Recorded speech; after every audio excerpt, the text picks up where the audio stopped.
I'm Steve Wiggins, and this is the Groundworks Ministries podcast. Today we're reading from the book of Exodus, chapter 29.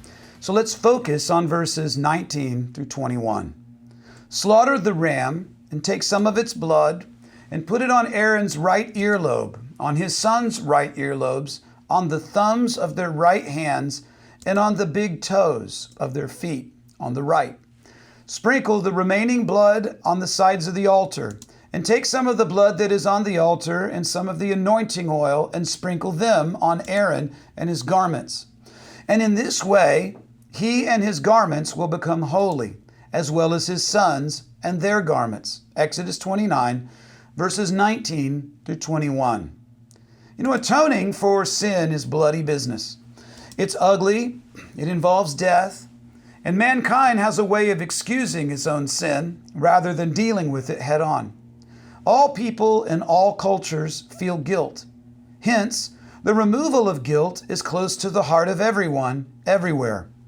The fact that men naturally feel guilty testifies that there is a moral law from which to judge right and wrong.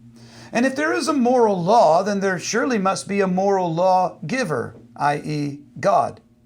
So the problem is not as much that men don't know that they sin. It is that they overlook their own sin, even while exposing the sin of others. Now, the closer that people come to God, the more that they feel in touch with and convinced of their guilt.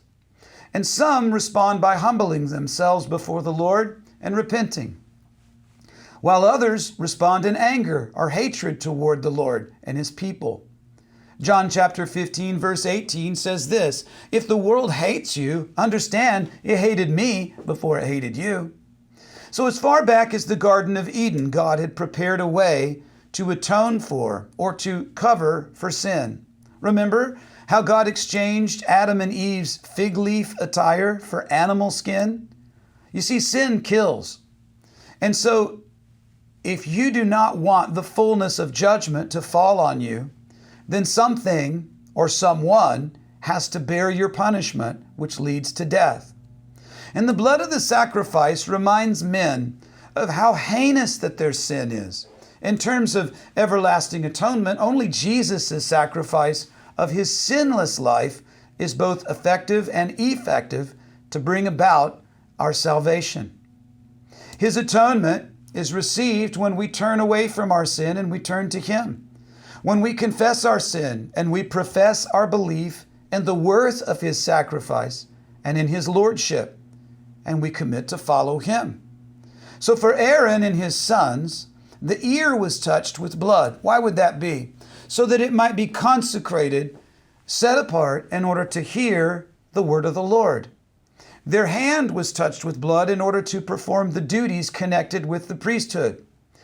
And the foot was touched with blood to walk in a path of righteousness.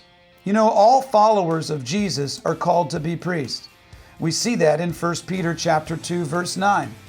So the Messiah's blood, Jesus' blood, consecrates every part of us, ear, hand, and foot. We are covered in His blood.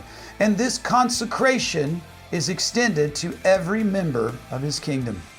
I'm Steve Wiggins, and this is the Groundworks Ministries podcast. Check us out at groundworksministries.com.